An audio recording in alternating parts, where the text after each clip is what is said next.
মুক্তিযুদ্ধের ৫৩তম বিজয় দিবস ১৯৭১ সালে পাকিস্তানের সেনাকে আত্মসমর্পণ করিয়ে মুক্তিযুদ্ধে জয়লাভ করেছিল ভারতীয় সেনা। সঙ্গে ছিলেন মুক্তিযোদ্ধারা।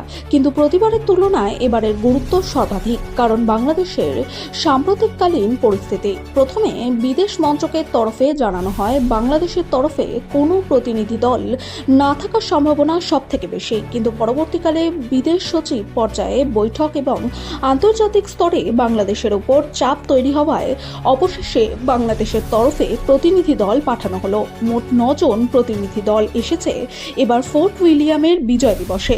অবশেষে কলকাতায় এসে পৌঁছলেন বাংলাদেশের প্রতিনিধি দল।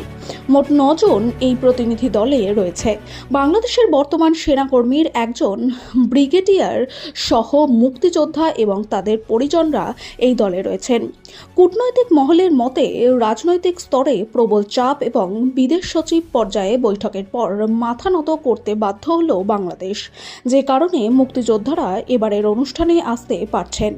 তবে উল্লেখযোগ্যভাবে বিদেশ মন্ত্রক, প্রতিরক্ষা মন্ত্র এবং প্রধানমন্ত্রীর দফতর থেকে অনুমতি না আসায় বাংলাদেশের প্রতিনিধি দলের কোনো সদস্যের সঙ্গে আজ ভারতীয় সাংবাদিকরা কোনো কথা বলতে পারবেন না। The brave hearts of the armed forces, not only for India, but the entire democratic world. This day marks the liberation of people from oppression. Eternal vigilance is the price of freedom. Our brothers and sisters, Bangladesh established, nobody can be kept under subjugation forever. Indian armed forces played a stellar role the decisive victory in 1971. We are all encouraged by brave hearts of India.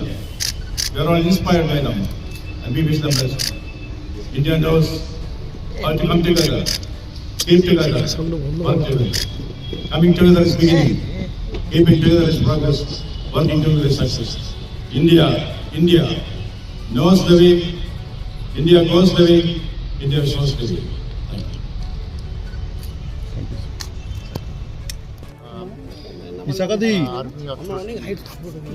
যথেষ্ট রকমের hospitality আমাদের দিচ্ছেন এবং আমরা আসলে সবাইকে ধন্যবাদ দিতে চাই এবং আমরা খুবই ভালো ফিল করছি। আমাদের খুবই ভালো লাগছে। অনেক ভেটারানদের সাথে আমাদের দেখা হলো যারা বাংলাদেশে যুদ্ধ করছেন। সুতরাং আমরা ওভার হুইল, মানে একসঙ্গে যুদ্ধ করেছেন, কিন্তু এই মুহূর্তে পরিস্থিতি কি কিছুটা বদল হয়েছে? তো এটা সুনামগঞ্জ নীলফামারীতে একের পর এক ঘটনা তৈরি হয়েছে। আমি যশোরে যুদ্ধ করেছি। হ্যাঁ, যশোরে যুদ্ধ করেছি। বর্তমান এটা আমাদের এল্ডার আছেন ওনার। না, আপনার কি মনে হয় যে পরিস্থিতি বদল ঘটেছে? এটা এই ব্যাপারে আমি কিছু বলতে পারছি। আমার বয়স ছিল 16 বছর। আমি তখন স্টুডেন্ট ছিলাম।